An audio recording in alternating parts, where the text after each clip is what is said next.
I have been waiting to spill this tea for so long, and trust me, once you hear what Bethenny Frankel just exposed, you will never look at Meghan Markle the same way again, because this time, the Real Housewives firecracker didn't just throw shade, she unloaded a whole avalanche of secrets, and the biggest bomb of all, her previously hidden, possibly romantic connection with Meghan's ex-husband, Trevor Engelson. Yes, that Trevor. The man who knew Meghan before the royal titles, before the fame, before the Netflix documentaries, before the drama, the man who saw her raw, unpolished, and ambitious in ways the world had no clue about. And when Bethany revealed what Trevor told her about Meghan's future with Prince Harry, my jaw honestly hit the floor because Trevor didn't predict their relationship like a loving ex wishing his former spouse well. No, he predicted it like a CEO watching a shark close in on a business deal. His exact words?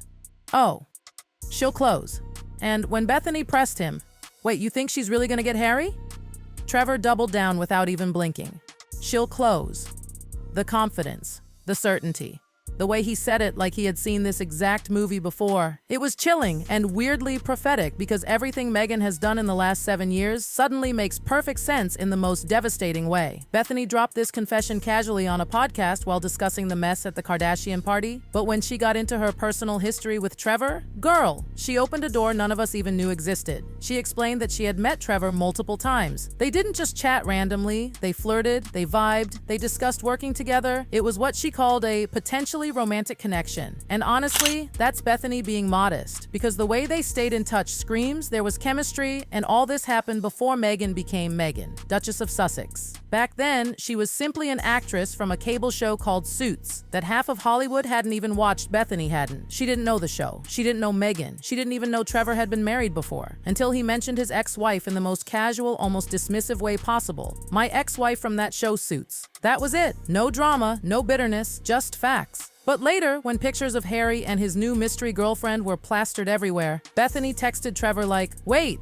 that girl is your ex-wife?" And Trevor replied with the kind of cold, eerie certainty that tells you this man had learned exactly who he was married to and what she was capable of. And if this was the first time Bethany ever got suspicious about Meghan's fairy tale, well, buckle up, because what came next explains everything we've been seeing since the day Meghan stepped into the royal spotlight. Because here's where the story twists into full thriller mode. Trevor didn't describe Meghan's future relationship the way normal people do. He didn't say she'll find love or they look good together. No, he used business terminology. She'll close. That's something you say when you're talking about a negotiation, a deal, a target. And in Trevor's mind, that's exactly what Harry was: the ultimate prize, the ultimate acquisition. And Meghan, the determined, laser-focused operator who doesn't just hope for opportunities, she hunts them, studies them, and locks them down with absolute precision. The revelation got even darker when Bethany connected it with what Megyn Kelly had exposed earlier about Meghan's vision board. Apparently, Trevor had told a friend, long before the royal romance even existed, that Meghan had a vision board with pictures of Prince Harry on it. Yes, pictures of Harry, before they ever met, before introductions, before this so-called organic love story. She had his face pinned up like a goal, not a person, like she was manifesting a role, planning a campaign, preparing for a mission. Suddenly, the whole world saw a romantic whirlwind. But Trevor, he had lived through the blueprint. Imagine the level of calculation it takes to put a royal prince on your vision board, study what he likes, analyze what he's attracted to, and shape your entire public persona to be irresistible to him. The humanitarian work, the feminist branding, the travel photos, the rescue dogs, all of it strategically curated to appeal to Harry's emotional vulnerabilities and moral compass. She didn't just meet him, she prepared for him, she rehearsed for him, she trained for this. And Trevor knew because he had seen this exact pattern before. He had seen how Meghan operated when she wanted something, researching, adapting, strategizing, transforming herself into the perfect version of whatever her target desired. And when Bethany texted him about Harry, he recognized the moves instantly. She'll close. The man didn't even hesitate.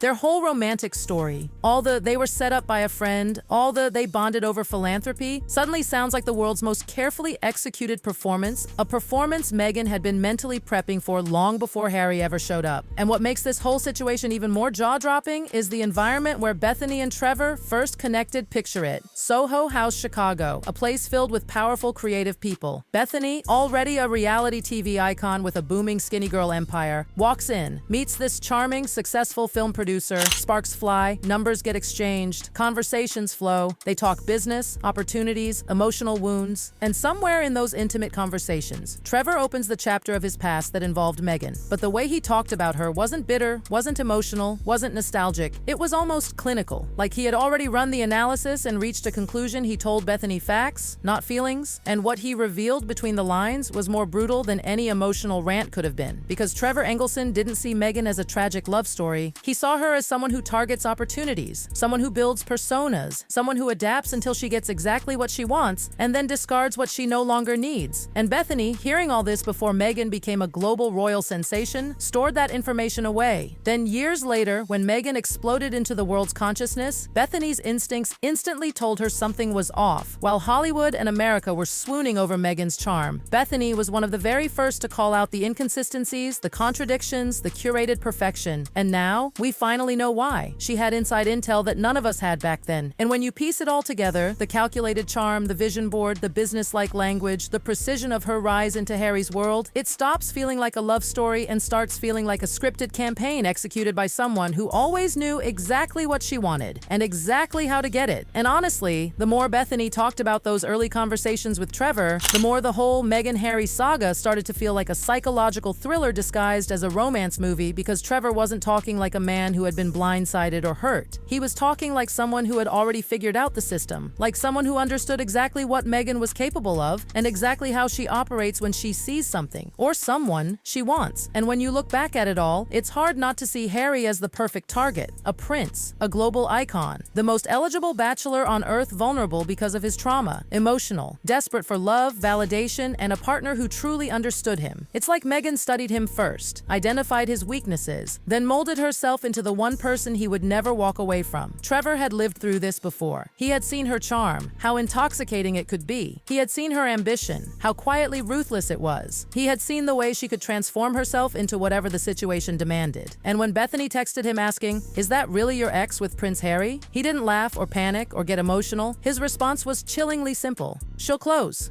Like a strategist predicting a move on a chessboard, like a businessman watching someone complete a high-stakes merger. It was cold, it was confident, and it was painfully accurate. And that wasn't the only explosive detail Bethany revealed. When she described how she and Trevor first met, you could practically picture the scene. He walks in, handsome, accomplished, carrying the quiet confidence of someone who has built a career behind the scenes. She walks in, already a star, but down to earth, blunt, sharp, with that signature Bethany energy. They connect instantly. They talk, they flirt, they laugh, they dive into life stories. And somewhere in those conversations, Trevor starts opening up about the marriage that had just ended, but he doesn't talk about cheating or heartbreak or messy fights. Instead, he talks about it like someone who had observed a pattern, someone who understood he had become a stepping stone in somebody else's climb. He mentioned she acted on Suits, but he didn't say it like he was bragging. He didn't hype her up. He didn't call her talented or brilliant or misunderstood. He referred to her like someone who had already processed the shock and was now simply sharing the facts. He even told Bethany he and Meghan had split because the dynamic shifted once she began getting traction in her career. Suddenly, she wasn't the same woman he married. Suddenly, she had outgrown the life they built, and she was hungry for something bigger. She was hungry. When Meghan landed her role on Suits, everything changed. Her priorities, her behavior, her level of interest. Trevor felt the shift, the emotional distance, the ambition intensifying, and then came the moment that would define their future. She ended the marriage by mailing him her rings. Mailing. Not meeting, not talking, not even texting. Mailing. The level of cold detachment in that action alone is enough to tell anyone exactly what kind of mindset she operated from. And this is what Trevor was referencing when he told Bethany she'll close, because he had seen something in Meghan others hadn't seen yet. The strategic planning, the emotional distancing once the goal was reached, the shift from warmth to calculation. And when pictures of her with Harry popped up everywhere, he recognized the playbook immediately. He knew she was aiming higher, much higher. And Harry, bless him, was walking into it with a blindfold on. And what's crazy is that everything Trevor predicted years ago echoes through Meghan's every public move today. Take the Kardashian party disaster, the one at Kris Jenner's 70th birthday bash, held at Jeff Bezos' $64 million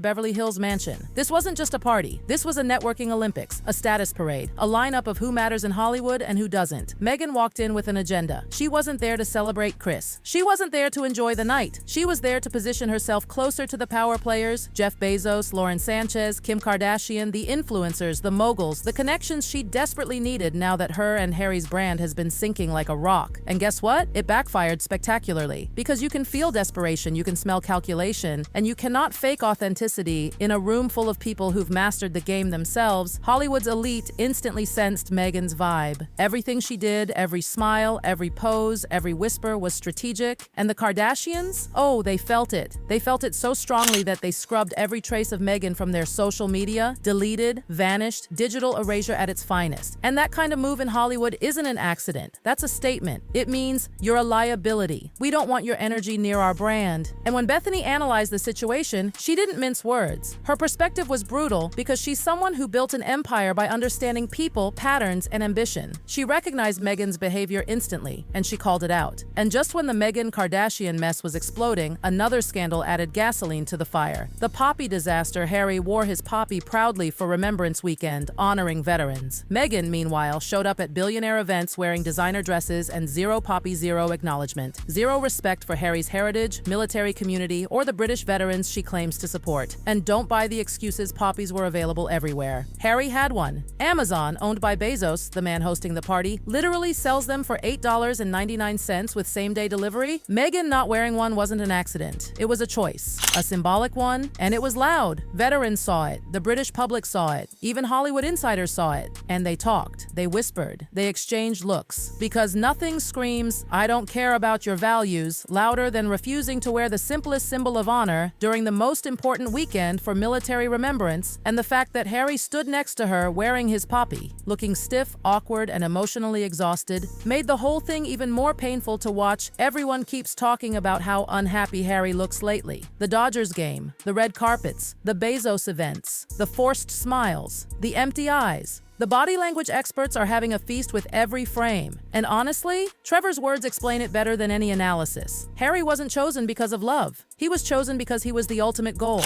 And goals aren't loved. Goals are acquired. And once acquired, they're maintained until they stop serving a purpose.